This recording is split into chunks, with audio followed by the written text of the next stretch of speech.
ठीक है। तो आज हम लोग देखने जा रहे हैं next topic, that is moving coil galvanometer. Okay, moving coil galvanometer. Galvanometer हम लोगों ने देख लिया है पहले ही। गैल्वेनोमीटर देखा है ना, क्या काम होता है गैल्वेनोमीटर का? It detects the current in the circuit. ठीक है, it can not measure the current directly. Okay, तो ये है आपका गैल्वेनोमीटर। ठीक है, जिसमें बीच में गैल्वो लिखा रहेगा। ठीक है, जहाँ भी आप देखेंगे बीच में या तो जी या गैल्वो लिखा है, इसका मतलब वो गैल्वेनोमीटर है। ठीक है, किसी भी सर्किट में करंट है या नहीं है, इसके पॉजिटिव और नेगेटिव टर्मिनल से कनेक्ट करके हम लोग जो है चेक कर सकते हैं कि किसी भी सर्किट में करंट है या नहीं है, कोई वायर कटा फटा तो नहीं है। आप कभी भी इलेक्ट्रिकल शॉप पे अगर जाते हैं तो यही देखते हैं, वो सबसे पहला काम यही करता है ना। इसमें वायर को कनेक्ट करके आपके जो डिवाइस है उसकी चेक कर लेता है कि वो डिवाइस में कहीं कोई सर्किट इनकम्प्लीट है या कंप्लीट है।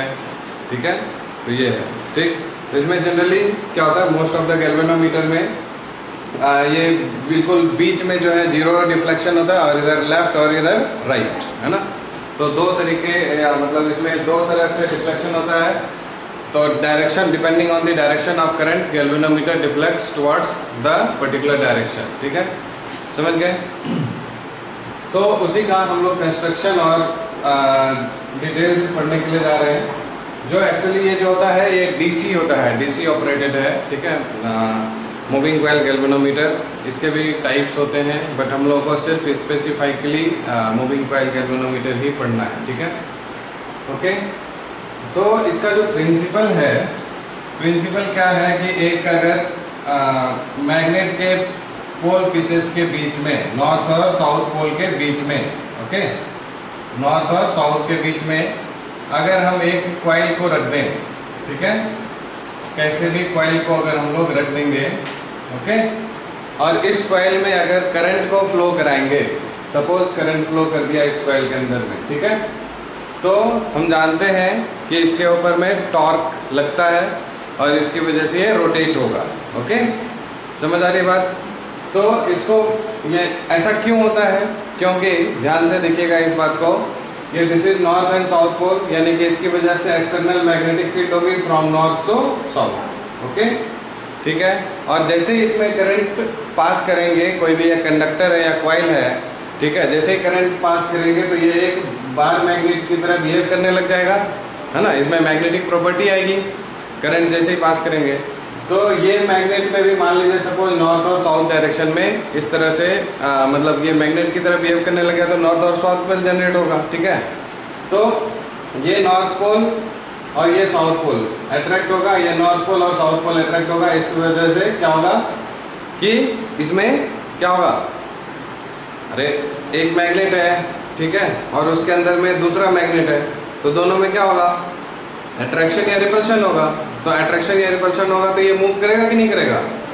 ठीक है, तो जैसे ही ये मूव करेगा तो इसमें रोटेशन होगा। ठीक है, और मूव किया इसका मतलब इसमें क्या लगा, टॉर्क। ठीक है, तो हम लोग इसकी वैल्यू जानते हैं, पिछले दिन पढ़ चुके हैं, torque on a current loop. ठीक है, रेक्टेंगुलर करंट लूप में टॉर्क की वैल्यू कितनी होती है बताइए? NIAB। ठीक है, और साइन थीटा भी होता है। ठीक, ये है आपका। ओके, तो इस जो मूविंग कॉइल गैल्वेनोमीटर है, इसमें भी इसी तरह से हम लोग करते हैं कि बीच में एक कॉइल रहता है, ओके, जो मूव कर रहा है। ठीक, तो उसमें करंट पास करते हैं। ठीक है, जैसे ही करंट पास होगा इसमें रोटेशन होगा, तो जैसे ही रोटेशन होगा तो इसमें क्या करते हैं हम लोग, एक पॉइंटर अटैच कर देते हैं। ओके, पॉइंटर अटैच कर देते हैं, और यहाँ पर आपका ये गैल्वेनोमीटर का पॉइंटर है। ठीक, और इधर स्केल है, और इस स्केल में रीडिंग आपको चेक करना है जीरो। ठीक है, करंट का डायरेक्शन अगर मान लीजिए इधर डायरेक्शन में है, तो सपोज अगर करंट ऐसे फ्लो हो रहा है, ठीक है, मतलब इधर से इधर की डायरेक्शन में करंट फ्लो हो रहा है, तो डिफ्लेक्शन अगर मान लीजिए ऐसा है, जैसे ही करंट का डायरेक्शन को रिवर्स करेंगे तो डिफ्लेक्शन अपोजिट डायरेक्शन में हो जाएगा। ओके, समझ आ रहा है ना? ठीक है, तो it detects the amount of current in the circuit. Okay, यहाँ तक क्लियर है बात सबको? ठीक है, अब ध्यान दीजिए कि अब इसके साथ प्रॉब्लम क्या है कि जैसे ही इसमें करंट हम लोग पास कर रहे हैं, ठीक है, ये डिफ्लेक्ट हुआ, तो डिफ्लेक्ट होके मान लीजिए कुछ यहाँ पर इस पोजीशन पर आ गया, ओके। तो जैसे ही इस पोजीशन पर आएगा तो ये फिर वापस अपनी जगह पे आ सकता है? बोलिए, करंट अभी भी फ्लो कर रहा है, तो क्या जैसे इसमें यहाँ से यहाँ आ गया तो क्या ये अपनी जगह पर वापस आएगा या नहीं आएगा? करंट फ्लो कर रहा है तो डिफ्लेक्शन तो कंटिन्यू लगता रहेगा, टॉर्क तो लगता रहेगा ना, ठीक है। अगर हम करंट हटा भी लेंगे तो क्या होगा? ये अपनी जगह पर वापस नहीं आएगा। तो आप सोचिए कि इसको अपनी जगह पर वापस लाने के लिए इसके अंदर में क्या ऐसा चीज किया जाए कि वापस अपनी जगह पे ये पॉइंटर जो है मूव करके आ जाए? बताइए, क्या ऐसा चीज होता है जो हेल्प करता है किसी चीज को अपनी जगह पे वापस आने के लिए? क्या? स्प्रिंग। अरे स्प्रिंग है ना, इसको इसके साथ यहाँ पर अगर हम क्या करें, स्प्रिंग अटैच कर दें, ठीक है, एक स्प्रिंग टाइप से कुछ अटैच कर दें और इस पॉइंटर के साथ, तो जैसे ही इसमें क्या होगा, यहाँ से इधर तक जाने के लिए ये मैग्नेटिक फील्ड के अंदर में है ना, फोर्स ऑफ अट्रैक्शन या रिपल्शन की वजह से जैसे यहाँ गया था, ठीक है, जैसे ही करंट को हटाएंगे तो मतलब ये गया था तो स्प्रिंग यानी क्या होगा, उसका शेप चेंज होगा, टॉर्क लगेगा तो स्प्रिंग का शेप चेंज होगा, कॉन्ट्रैक्ट होगा, और जैसे ही करंट हटाएंगे तो इसमें मैग्नेटिक फील्ड हटेगी, ठीक है, और स्प्रिंग फिर से जो कॉन्ट्रैक्ट था अपने शेप को रिगेन करेगा और फिर पॉइंटर को अपनी जगह पर वापस लेके आ जाएगा। आ रही बात समझ में? ठीक है। अच्छा ये बताइए, ये जो डिफ्लेक्शन होगा इसमें, है ना, कुछ फाई एंगल से मान लेते हैं सपोज, ये जो डिफ्लेक्शन होगा ये किस चीज पर डिपेंड करेगा? बताइए, कितना डिफ्लेक्ट करेगा? आपको क्या लग रहा है? The amount of deflection by the pointer will depend on what? Resistance? नहीं, और कुछ? और कुछ बताइए। आपको दिख रहा है? सिंपल, मैंने इतने सारी चीजें बताई। हाँ, करंट है ना, जितना ज्यादा आप इसमें करंट फ्लो कराएंगे कॉइल के अंदर में, उतना ज्यादा क्या होगा, मैग्नेटिक फील्ड होगी इसकी अपनी, है ना। करंट बढ़ाएंगे तो इसकी अपनी मैग्नेटिक फील्ड बढ़ेगी, और ये मैग्नेट, ये परमानेंट मैग्नेट्स हैं, पोल पीसेस जो है यहाँ पर, ठीक है, ये these are permanent magnets, okay. तो इन परमानेंट मैग्नेट्स और इसकी मैग्नेटिक फील्ड पहले से बढ़ गई तो डिफ्लेक्शन अब ज्यादा हो जाएगा, तो करंट के बढ़ने से डिफ्लेक्शन ज्यादा हो गया, तो इसका मतलब डिफ्लेक्शन ज्यादा हुआ, इसका मतलब हम लोग कह सकते हैं कि टॉर्क ज्यादा हुआ। बोलिए, so can we say that this torque is directly proportional to current? ठीक है, समझ आ रहा है? Sorry, directly proportional to this, ये जो फाई है एंगल, है ना, क्योंकि हमने क्या बोला, करंट को बढ़ाया, करंट के बढ़ाने से मैग्नेटिक फील्ड बढ़ी, इसकी मैग्नेटिक फील्ड बढ़ी तो टॉर्क बढ़ेगा, टॉर्क बढ़ेगा तो डिफ्लेक्शन बढ़ेगा, ठीक है। So torque can be correlated with this, yes और नो? तो ये जो टॉर्क है, this is equal to some constant के इनटू में फाई, ठीक है। ये जो फाई, ये जो कांस्टेंट है जिसको हम लोग क्या बोलते हैं, टॉर्सनल कांस्टेंट, ठीक है, दिस इज टॉर्सनल कांस्टेंट। ये क्या है एक्चुअली में? देखिए, ये जो टॉर्क इस पे, ये देखिए, इसके ऊपर टॉर्क लगेगा, ये घूमेगा इधर, ठीक, ये घूमेगा, लेकिन स्प्रिंग क्या करेगा, उतना ही काउंटर बैलेंस करेगा इसको अपनी जगह पे वापस आने के लिए। बोलिए, ठीक है, जैसे ये यहाँ से यहाँ आया तो स्प्रिंग क्या करेगा, काउंटर टॉर्क लगाएगा अपोजिट डायरेक्शन में, ठीक है, and this torque will dependent on this constant and the deflection. जितना ज्यादा डिफ्लेक्शन होगा स्प्रिंग उतना काउंटर टॉर्क लगाएगा, ठीक है। तो इसमें यहाँ पर जो कांस्टेंट है जिसको हम लोग टॉर्सनल कांस्टेंट के नाम से जानते हैं, ओके, ठीक है। और ये टॉर्क और ये टॉर्क दोनों आपस में इक्वल होगा, काउंटर बैलेंस कर रहा है क्योंकि, ठीक है। चलिए, ये सब बातें समझ में आ गई। अब थोड़ी सी प्रॉब्लम क्या है, ध्यान दीजिएगा कि हमने अभी देखा कि ये जो टॉर्क है इस डिफ्लेक्शन पर डिपेंड कर रहा है, लेकिन आपका ये टॉर्क क्या बोल रहा है, इस, देखिए एन क्या है, number of turns, doesn't matter, manufacturing है जो भी है, करंट आपने जो सप्लाई किया, ठीक है, पर फिक्स्ड अमाउंट ऑफ करंट है, उसके हिसाब से टॉर्क लग रहा है। एरिया भी आपका जो भी कॉइल होगा उसका एरिया ऑफ कांस्टेंट होगा। मैग्नेटिक फील्ड आपका यूनिफॉर्म है बिकॉज परमानेंट मैग्नेट है, ठीक है, कांस्टेंट है। और ये जो साइन थीटा है, टॉर्क साइन थीटा पर भी डिपेंड कर रहा है। थीटा क्या था? एरिया वेक्टर या मैग्नेटिक मोमेंट, है ना, मैग्नेटिक मोमेंट NIA था, ठीक है।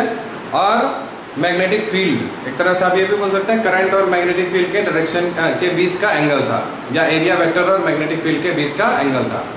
तो अब दिक्कत क्या हो रही है, ये जो कॉइल है यहाँ पर, इस कॉइल की जो एरिया होगी उस एरिया वेक्टर और मैग्नेटिक फील्ड के बीच में एंगल आपका है, उस पर डिपेंडेंट है। बट हम लोग को ये क्या बोलना है, जो काउंटर टॉर्क लगेगा सिर्फ और सिर्फ डिफ्लेक्शन पर डिपेंड कर रहा है, मैग्नेटिक फील्ड और एरिया के बीच में जो एंगल है उस पर डिपेंड नहीं करेगा।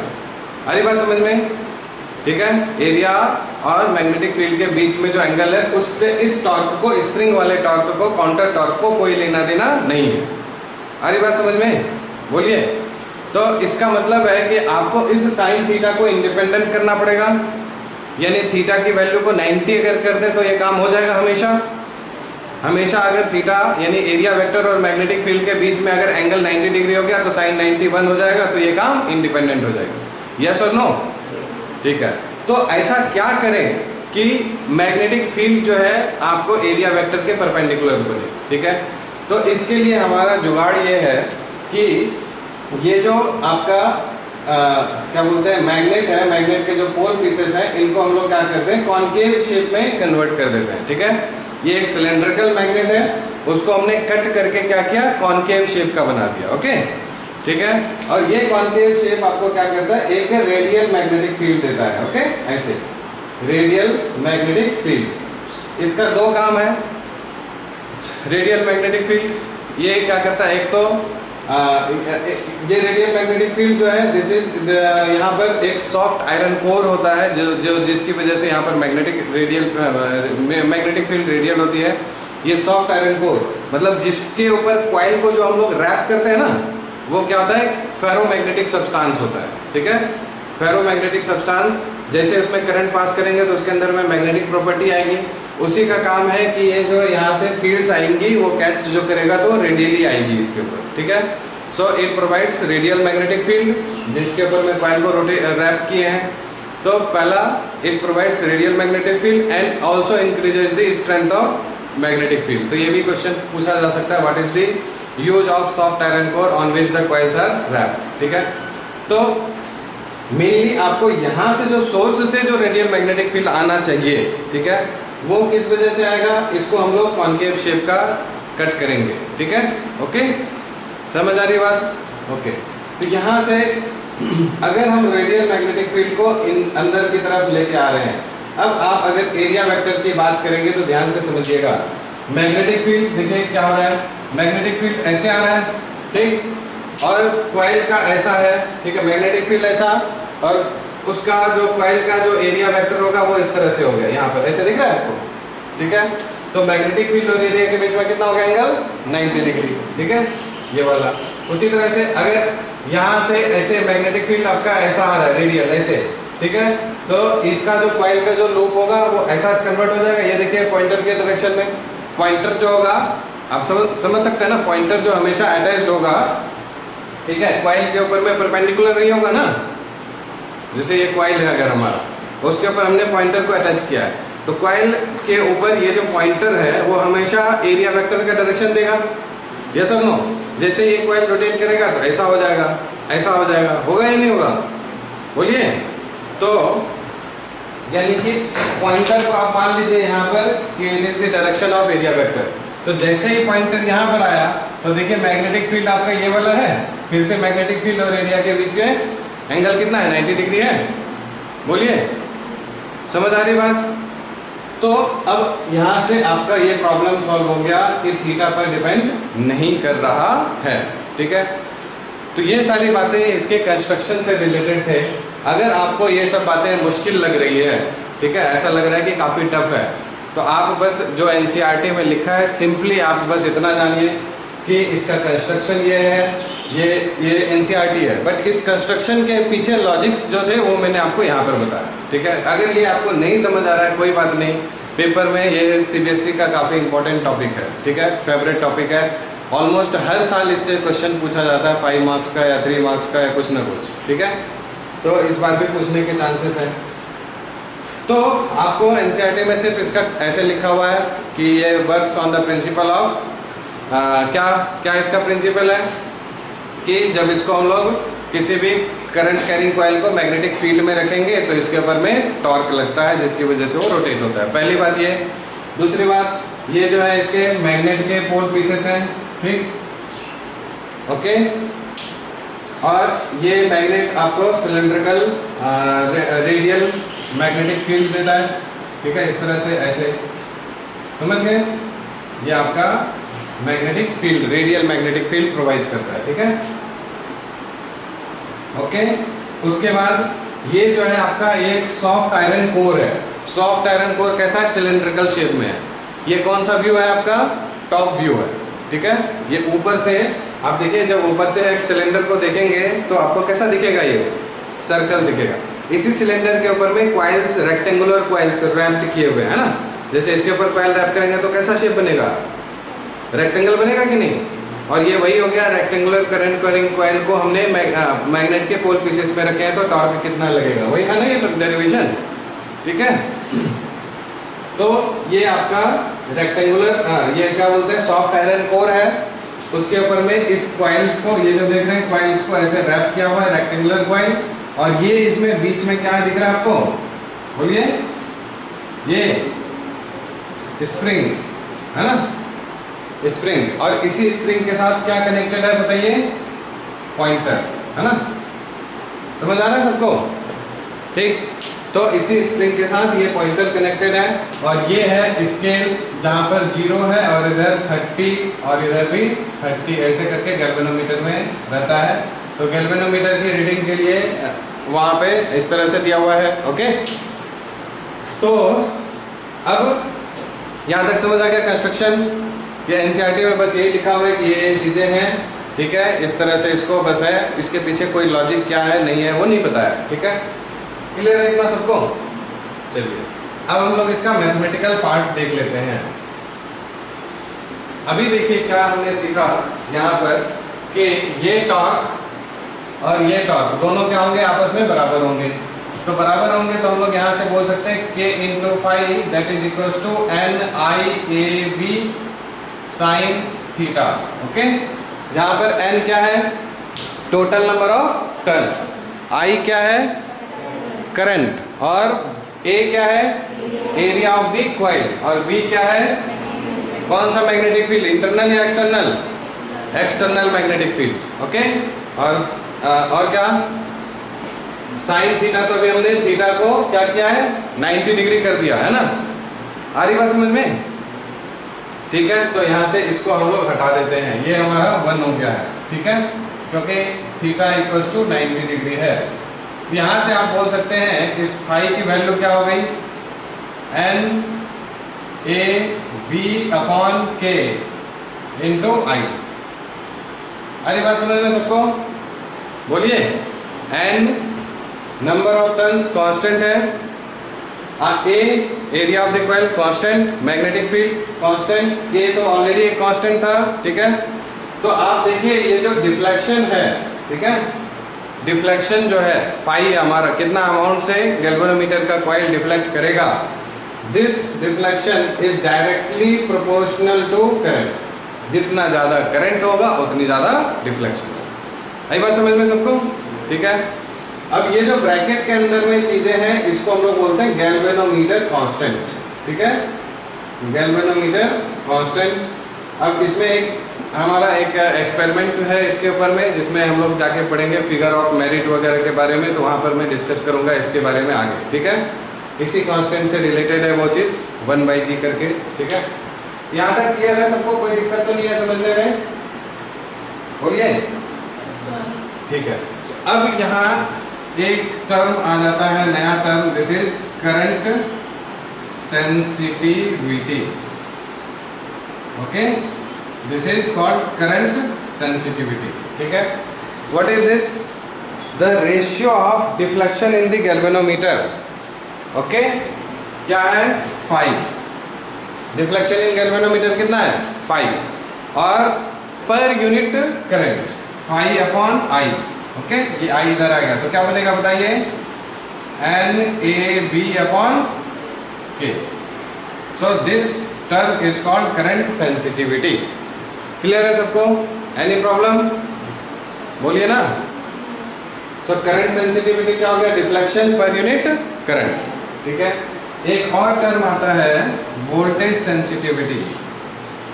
Voltage sensitivity, okay. तो इसमें क्या होगा, डिफ्लेक्शन, जैसे नाम से ही समझ में आ रहा है, current sensitivity phi upon I, तो voltage sensitivity phi upon V. Okay, so phi upon V, तो क्या होगा आप बताइए। इस फाई में हम लोग यहाँ से फाई है अपॉन में वी किया, तो इधर भी जो टर्म है एन ए बी अपॉन के इंटू आई अपॉन वी कर दीजिए। कोई दिक्कत? बोलिए ना। पहले यहाँ समझिए तब लिखिएगा। एंड ये वाला जो है फाई अपॉन वी, ठीक है, तो ये क्या हो जाएगा, इधर भी अपॉन में वी कर देंगे।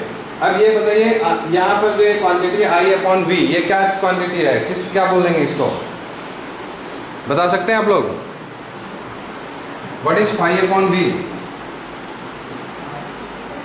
N A B upon K, ठीक है, इनटू ये क्या है, रेसिस्टेंस। देखिए V इक्वल्स टू क्या होता है ओम्स लॉ से, I इंटू आर। तो यहाँ से I अपॉन वी है, ध्यान दीजिएगा, ये I यहाँ है, V इधर आ गया, तो R क्या होगा इधर आके 1 अपॉन R। समझ आ रही बात? So this comes out to be 1 upon R। So this is your the formula of voltage sensitivity. समझ आ रही बात सबको? बोलिए। Voltage deflection per unit volume is per unit voltage is called voltage sensitivity. ठीक है, अब यहाँ पर एक इंपॉर्टेंट चीज है, इसको ध्यान से समझिएगा कि it necessary that if we increase the current sensitivity, ठीक है, अगर हम लोग इसको इंक्रीज करते हैं तो क्या वोल्टेज सेंसिटिविटी इंक्रीज करेगा, यस और नो?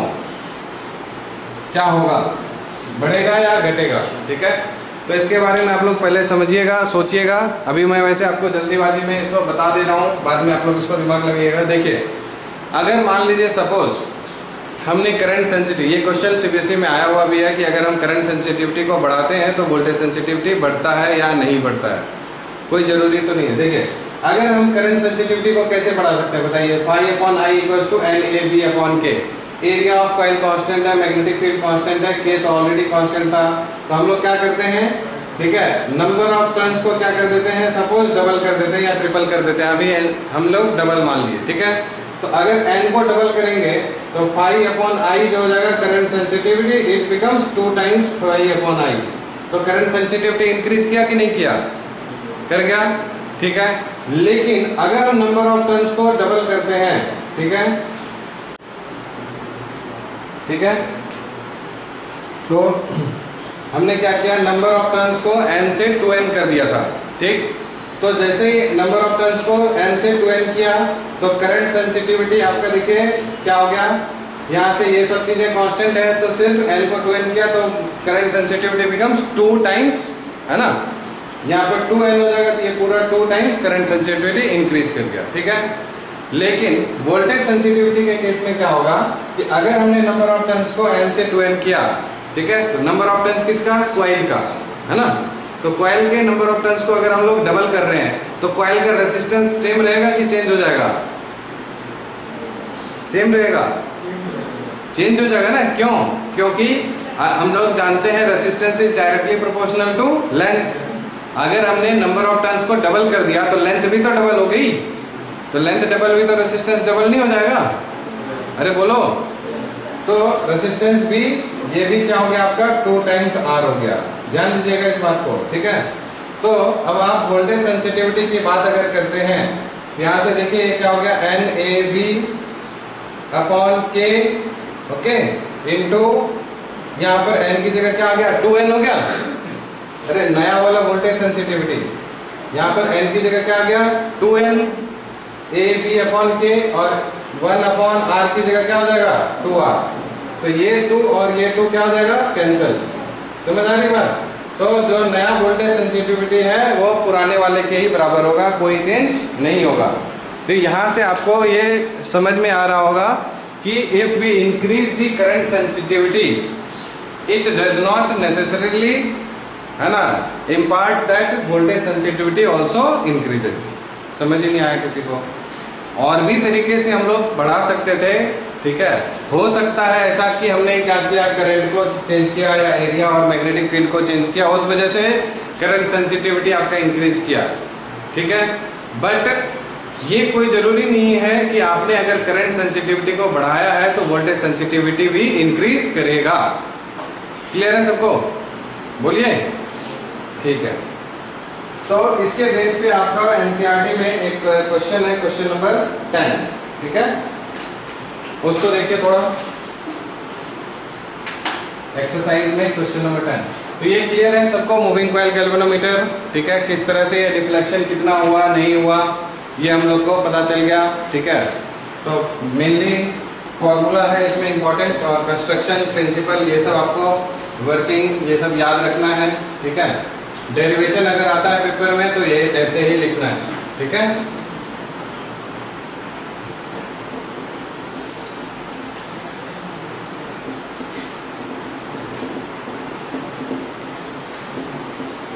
आप लोग क्वेश्चन नंबर 10 ट्राई कर लीजिएगा, तब तक हम लोग एक दो टॉपिक और पढ़ लेते हैं।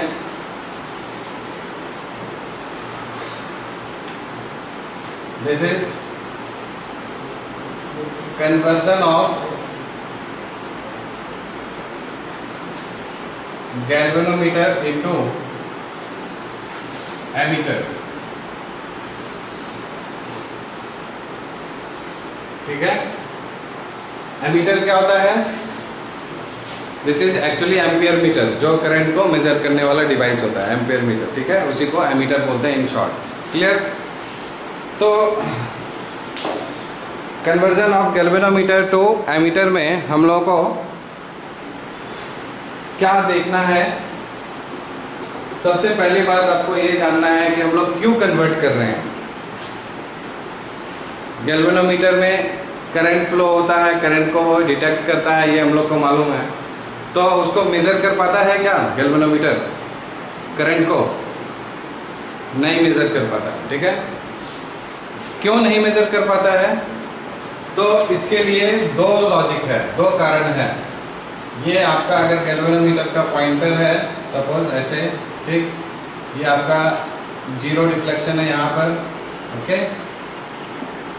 तो क्या होता है कि अगर आप कॉइल के अंदर में थोड़ा सा भी, अगर हम लोग बोले माइक्रो एम्पियर यानी 10 की पावर -6 एम्पियर्स के रेंज में भी अगर हम लोग करंट पास करते हैं, तो ये गैल्वेनोमीटर के अंदर ये जो पॉइंटर है ये it gives full scale deflection, मतलब पूरा यहाँ से यहाँ तक तुरंत, इतना ज़्यादा ये सेंसिटिव होता है, बहुत ही ज़्यादा सेंसिटिव होता है।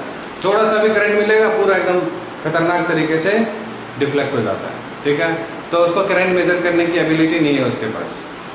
आ रही बात समझ में? हाँ, क्या बता रहे हैं?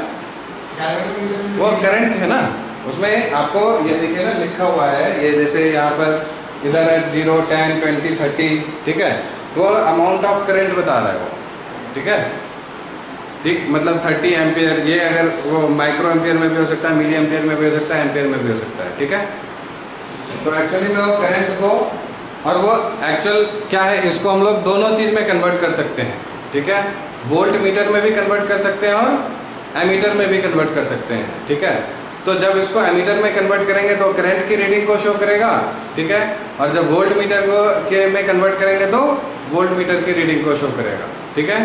तो ये उसके लिए है स्केल्स, ठीक है, इसलिए इसमें स्पेसिफाई नहीं है कि करंट है या वोल्टेज है, ठीक है। तो दोनों ही पॉसिबिलिटी है, ठीक। तो स्केल्स को हम लोग उसमें वो देख लेते हैं, क्या बोलते हैं, लिस्ट काउंट करके ये देखते हैं इसमें कितना रीडिंग आ रहा है, वोल्टेज अगर वोल्ट मीटर में कन्वर्ट करेंगे तो इसमें कितना वोल्टेज है, और वो जो एक्चुअल वोल्ट मीटर है उसमें कितना वोल्टेज, दोनों को मैच कराते हैं, ठीक है, जो कन्वर्ट करने के बाद। उसी तरह से एमीटर में भी एमीटर का एक्चुअल रीडिंग और इसका एक्चुअल रीडिंग में मैच कराते हैं, समझ गए? चलिए, तो क्या बताया पहली चीज़? कि ये जो है हाई स्केल मतलब फुल स्केल रिफ्लेक्शन दे देता है, ठीक है, for small value of current.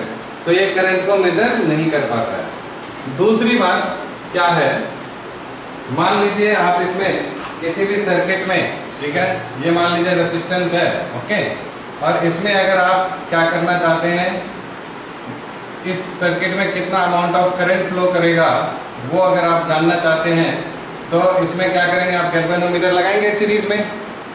बोलिए, अरे करंट मेजर करना चाहते हैं तो सीरीज में गैल्वेनोमीटर लगाएंगे ना, तभी तो कितना अमाउंट ऑफ करंट फ्लो हो रहा है वो बताएगा, ठीक है। एक्चुअली मैं नहीं बताता, बट मैं बता रहा हूँ कि अगर ये ऐसा बता रहा है तो क्या होगा। तो इस केस में आप देखिए इसका कुछ ना कुछ अपना रेसिस्टेंस है, बोलिए, और गैल्वेनोमीटर का भी तो कुछ अपना रेसिस्टेंस होगा, इसका रेसिस्टेंस हाई होता है, ठीक है। गैल्वेनोमीटर के अंदर जो कॉइल्स हैं उसकी रेसिस्टेंस ज़्यादा होती है, ठीक है, 100 ohms या 1000 ohms इस तरह से, ओके, समझ रहे हैं बात। तो अब बताइए पूरे सर्किट का जो इक्विवेलेंट रेसिस्टेंस है वो इक्विवेलेंट रेसिस्टेंस चेंज हो जाएगा या वही रहेगा, बोलिए, चेंज हो जाएगा या वही रहेगा। अरे पहले देखिए, अब अगर ये नहीं था, ठीक है, एक्चुअल में एमीटर लगा हुआ था, तो एमीटर का करंट जो रेसिस्टेंस होता है बहुत कम होता है, नेग्लिजिबल होता है, ठीक है, उसमें कोई करंट नहीं फ्लो होता है, मतलब उसमें कोई भी रेसिस्टेंस नहीं होता है। तो जो एक्चुअल में यहाँ पर जो करंट होगा, जो रेसिस्टेंस है वही वैल्यू होगा इक्विवेलेंट रेसिस्टेंस, और I इक्वल्स टू, यहाँ इसका जो वोल्टेज है V equals to sorry I equals to कितना हो जाएगा, V अपॉन R। नहीं समझ में आ रहा है।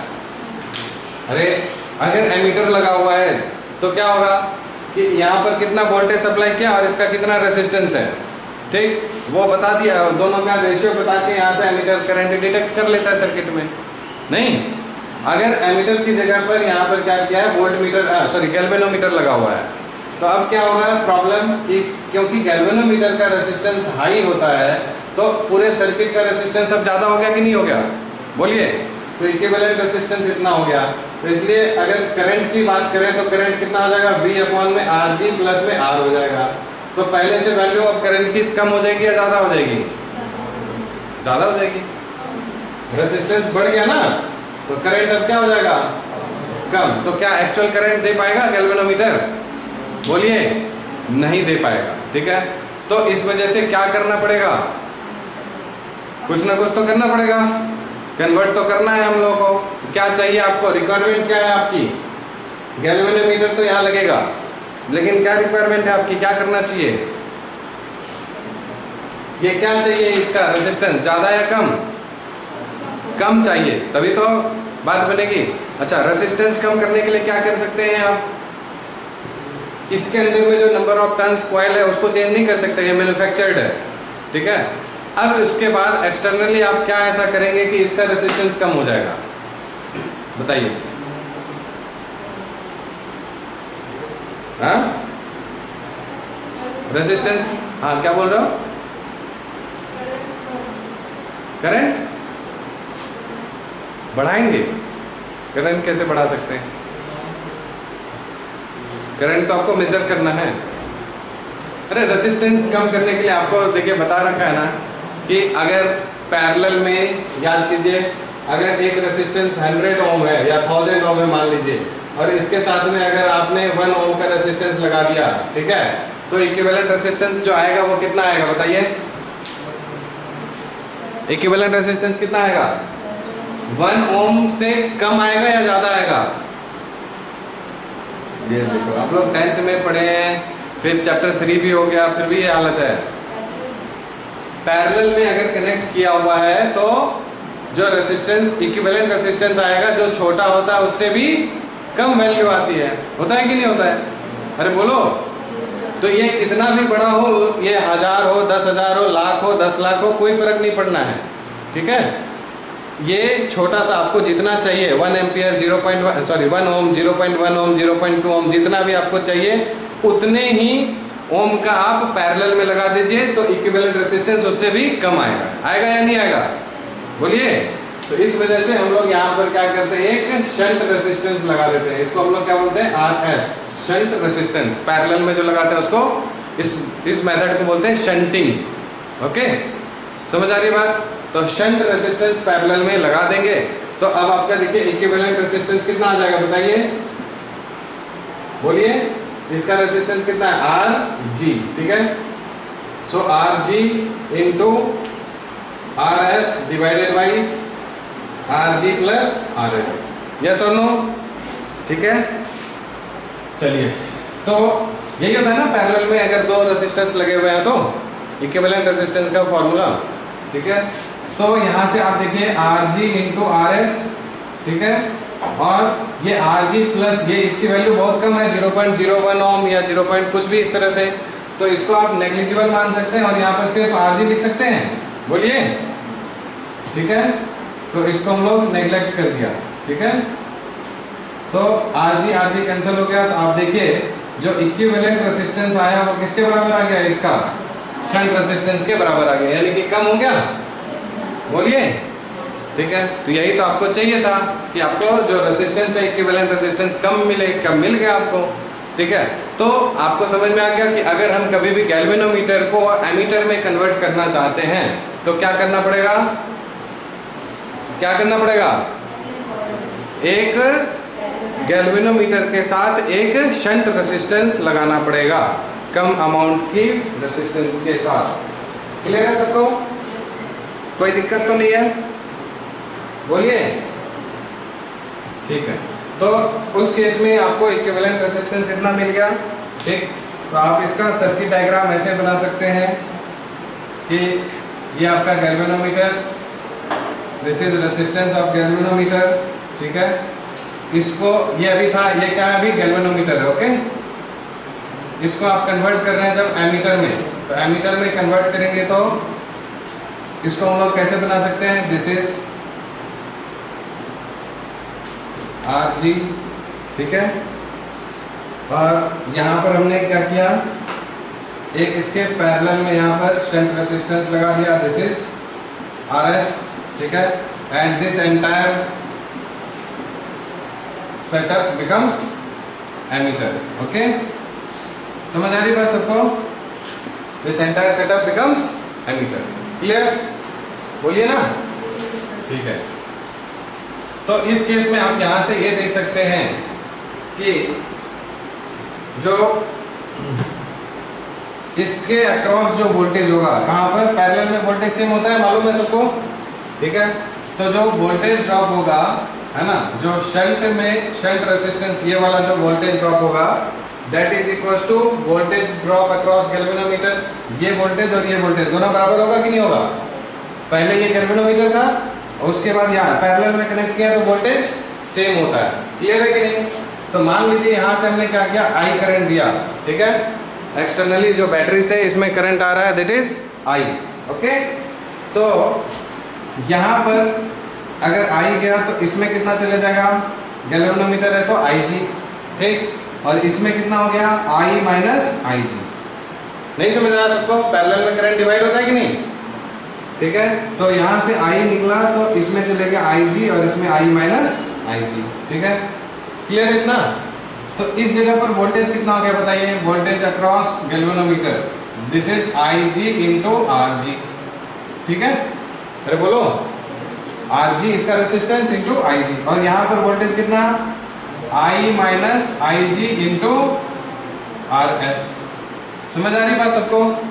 यहाँ से आप बहुत सारी इस इक्वेशन से बहुत सारी चीजें आप निकाल सकते हैं। रेसिस्टेंस ऑफ गैल्वेनोमीटर पूछेगा तो यहाँ से आप आर जी निकाल सकते हैं, आई माइनस आई जी, है ना, divided by I G into R S. समझ आ रही बात सबको? बोलिए। और अगर आपको यहाँ से पूछेगा करंट कितना हुआ गैल्वेनोमीटर में तो वो भी निकाल सकते हैं, कैसे?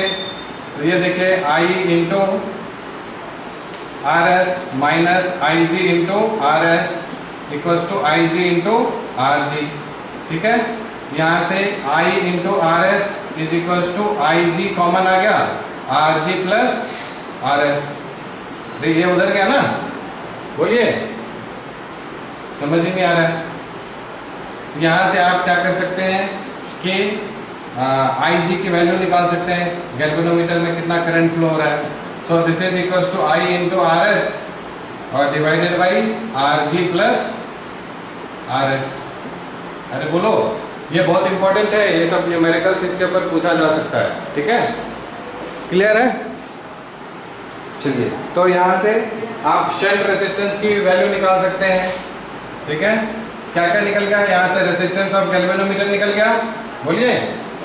उसके बाद शंट रेसिस्टेंस की वैल्यू निकाल सकते हैं यहाँ से आप। शंट रेसिस्टेंस कितना आ जाएगा बताइए, कितने का आपको लगाना है शंट रेसिस्टेंस ये भी पता चल जाएगा। तो ये दिस इज इक्वल टू कितना आ जाएगा बताइए, IG इंटू RG और divided by I minus IG, ठीक है। तो यहाँ से तीन चीजें आपको ध्यान रखना है, this is current in galvanometer, resistance of galvanometer, shunt resistance कितना आएगा, वो सब कुछ आप कैलकुलेट कर सकते हैं, ठीक है, ओके। उसके बाद हम लोग देखते हैं resistance in conversion of galvanometer into voltmeter, ठीक है,